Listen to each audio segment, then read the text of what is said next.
Hello friends, welcome back to my channel SSA Cooking World.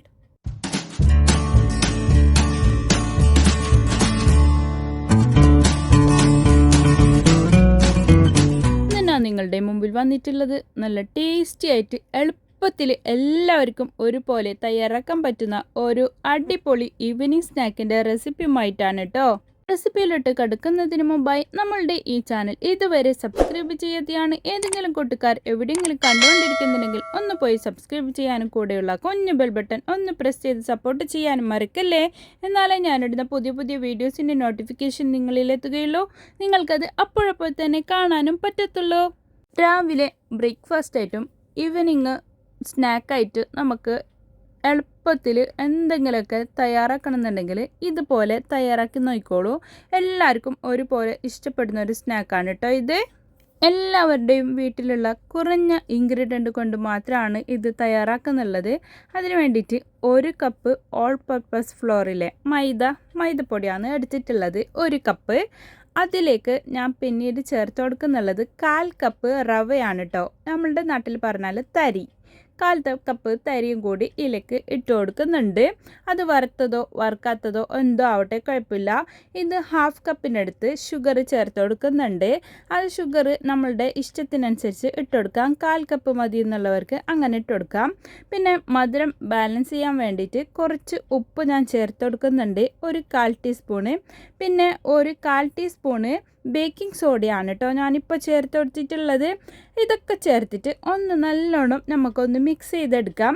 അതിനുശേഷം ഞാൻ ഇതിലേക്ക് 1 മുട്ട കൂടി ചേർത്ത് കൊടുക്കുന്നുണ്ട്. ആ മുട്ട കൂടി ചേർത്ത് കൊടുത്തതിന് ശേഷം പാകത്തിനുള്ള വെള്ളം ഒഴിച്ചെടുത്തിട്ടാണ് ഞാനിതിനെ മിക്സ് ചെയ്തെടുക്കുന്നുള്ളത്. ഇത് നോർമൽ വാട്ടർ അല്ല, ഇളം ചൂടുവെള്ളം ലൂക്ക് വോം വാട്ടറാണ് ഞാനിതിലേക്ക് ഒഴിച്ചു കൊടുക്കുന്നുള്ളത്. ഇതിപ്പോൾ ഇട്ട് കൊടുത്തിട്ടുള്ളത് 1/2 ടീസ്പൂണ് ഏലക്കപ്പൊടിയാണ്. ഏലക്കപ്പൊടി കയ്യിലില്ലെങ്കിൽ ഏലക്ക ചതച്ച് ഇട്ട് കൊടുത്താലും മതി. എന്നിട്ട് ഒന്ന് നല്ലപോലെ മിക്സ് ചെയ്തെടുക്കണം. എന്നിട്ട് ഇതാ ഇത്രയും കൺസിസ്റ്റൻസിയാണ് നമുക്ക് വേണ്ടിയിട്ടുള്ളത്. ഇത് 1 കപ്പ് വെള്ളത്തിൽ 3/4 കപ്പ് വെള്ളവും ഞാൻ ഇതിലേക്ക് ഒഴിച്ചു കൊടുത്തിട്ടുണ്ട്. 1/4 കപ്പിൻ്റെ അടുത്ത് മാത്രമാണ് എനിക്കവിടെ ബാക്കി വന്നിട്ടുള്ളത്. ആദ്യം തന്നെ 1 കപ്പ് വെള്ളം മുഴുവനായിട്ടും ഇതിലേക്ക് ഒഴിച്ചു കൊടുക്കണ്ട. ഷുഗർ ഇട്ടതാണ്, അതുപോലെ തന്നെ നമ്മൾ 1 മുട്ടയും ചേർത്ത് കൊടുത്തിട്ടുണ്ട്. അപ്പോൾ അത് ലൂസ് കൺസിസ്റ്റൻസി ആവാതിരിക്കാൻ വേണ്ടിയിട്ടും ശ്രദ്ധിക്കണം കേട്ടോ. ഇത്രയും കാര്യങ്ങൾ മാത്രം ശ്രദ്ധിച്ചാൽ മതി. നല്ല പെർഫെക്റ്റ് ആയിട്ടുള്ള നല്ല സ്നാക്ക് നമുക്ക് ഇവിടെ റെഡിയായി കിട്ടും. ഇത് എണ്ണ കുടിക്കാതിരിക്കാൻ വേണ്ടിയിട്ട് സഹായിക്കും. വെള്ളം നല്ലോണം ആയിക്കഴിഞ്ഞാൽ എണ്ണ നല്ലോണം കുടിക്കും. അപ്പോൾ ഇത് ഇങ്ങനെ ഇത്ര കട്ടിക്കുണ്ടെങ്കിൽ എണ്ണ ഒട്ടും കുടിക്കില്ല. അപ്പോൾ നല്ല ചൂടായ ഒരു പാനിലേക്ക് 1 തവി മാവാണ് ഞാനിപ്പോൾ ഒഴിച്ചു കൊടുക്കുന്നുള്ളത്. അതിലേക്ക് സൺഫ്ലവർ ഓയിലാണ് കേട്ടോ ഞാനിത് ഒഴിച്ചു കൊടുത്തിട്ടുണ്ടായിരുന്നുള്ളത്. ആ ഓയിൽ നല്ലോണം ചൂടായതിന് ശേഷം വേണം നമ്മൾ മീഡിയം ടു ലോ ഫ്ലെയിമിലിട്ടിട്ട് ഇതിനെ ഒന്ന് തിരിച്ചും മറിച്ചിട്ടിട്ട് വേവിച്ചെടുക്കാൻ വേണ്ടിയിട്ട്. ഇത് ഒരു സൈഡ് ഇങ്ങനെ ഇട്ട് ഒഴിച്ചു കൊടുത്തതിന് ശേഷം നമ്മൾ ഇതിൻ്റെ മേലേക്ക് എണ്ണ തൂവി കൊടുക്കുകയാണെങ്കിൽ അതിങ്ങനെ പൊങ്ങി വരുന്നുണ്ട്. എന്നിട്ട് അതിനെ തിരിച്ചിട്ട് കൊടുക്കണം ആ മേലെ സൈഡ് വെന്തതിന് ശേഷം. എന്നിട്ട് 2 സൈഡും ഗോൾഡൻ ബ്രൗൺ ആയി കഴിഞ്ഞതിന് ശേഷം നമുക്ക് ഇതിനെ ഇതിൽ നിന്ന് കോരി മാറ്റാം. ഇതാ ഞാൻ 2ഉം 3ഉം അതുപോലെ തന്നെ ചെയ്തെടുത്തിട്ടുണ്ട്. ഇതാ ഇത്രയാണ് ഞങ്ങൾക്കിവിടെ ആയി കിട്ടിയിട്ടുള്ളത്. ഈ 1 കപ്പ് മൈദ മാവ് വെച്ചിട്ട് ഇത്രയാണ് എനിക്ക് സ്നാക്ക് ഇവിടെ ആയി കിട്ടിയിട്ടുള്ളത്. ഇത് തണുക്കുന്നോറും നല്ല സോഫ്റ്റ് ആയിട്ട് തന്നെ ഇരിക്കുന്നുണ്ട്. നമ്മൾ ബേക്കിംഗ് സോഡയും അതുപോലെ തന്നെ മുട്ടയും ഇട്ടത് കൊണ്ടാണ് നല്ല സോഫ്റ്റ് ആയി തന്നെ കിട്ടുന്നുള്ളത്. അപ്പോൾ ഇത് തണുത്ത് കഴിക്കുകയാണെങ്കിലും നല്ല സോഫ്റ്റ് ആയി തന്നെ കിട്ടും.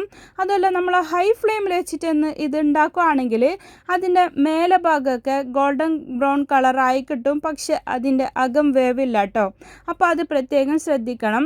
അപ്പോൾ ലോ ഫ്ലെയിമിലോ മീഡിയം ഫ്ലെയിമിലോ വെച്ചിട്ട് വേണം ഇത് നമ്മൾ തയ്യാറാക്കാൻ. ഇത് ഒഴിക്കുന്ന ടൈമിൽ നല്ല ഫ്ലെയിം കൂട്ടി വെച്ചിട്ട് വേണം ഒഴിക്കാൻ വേണ്ടിയിട്ട്, ഇല്ലെങ്കിൽ എണ്ണ കുടിക്കും. അതാണ് പറയുന്നുള്ളത് കേട്ടോ. വീട്ടിൽ എല്ലാവരുടെ കയ്യിലുണ്ടാകുന്ന സാധനമല്ലേ ഈ 3 ഇൻഗ്രീഡിയൻറ്റ്. അപ്പോൾ അത് വെച്ചിട്ട് വേണം നമ്മൾ എല്ലാവരും ഇന്ന് തന്നെ ഉണ്ടാക്കിയിട്ട് നോക്കാൻ. അപ്പോൾ എല്ലാവർക്കും ഒരുപോലെ ഇഷ്ടപ്പെടുന്ന ഈ സ്നാക്ക് നിങ്ങൾക്കും ഇഷ്ടപ്പെട്ടെന്ന് ഞാൻ വിചാരിക്കുന്നു. ഇഷ്ടപ്പെട്ടാൽ നിങ്ങളുടെ ഫ്രണ്ട്സ് ആൻഡ് ഫാമിലിക്ക് ഒന്ന് ഷെയർ ചെയ്ത് കൊടുക്കാനും ലൈക്ക് ചെയ്യാനും നിങ്ങളുടെ വിലയേറിയ അഭിപ്രായങ്ങൾ താഴെ കമൻറ്റ് ബോക്സിൽ കൊടുക്കാനും മറക്കല്ലേ. ഇതിൻ്റെ അകഭാഗം ഞാൻ ഓപ്പൺ ചെയ്ത് കാണിച്ചു തരാം എത്ര പെർഫെക്റ്റ് ആയിട്ടാണ് എനിക്ക് ഇവിടെ കിട്ടിയിട്ടുള്ളതെന്ന്. നല്ല ടേസ്റ്റും നല്ല സോഫ്റ്റ് ആയിട്ടുള്ള ഒരു അടിപൊളി പലഹാരമാണ് കേട്ടോ ഇത്. 4 മണി ചായക്കൊപ്പം ബെസ്റ്റ് കോമ്പിനേഷനാണ് ഇത്. എല്ലാവർക്കും ഒരുപോലെ ഇഷ്ടപ്പെടുകയും ചെയ്യും. കുഞ്ഞു മക്കൾക്കായാലും മുതിർന്നവർക്കായാലും ഒരുപോലെ ഇഷ്ടപ്പെടുന്ന ഈ സ്നാക്ക് നിങ്ങളും ഇന്ന് തന്നെ ഉണ്ടാക്കിയിട്ട് നോക്കേ. ഇതിൻ്റെ മെഷർമെൻ്റൊക്കെ ഞാൻ ഡിസ്ക്രിപ്ഷൻ ബോക്സിൽ കൊടുക്കാം. Thanks for watching. Bye bye.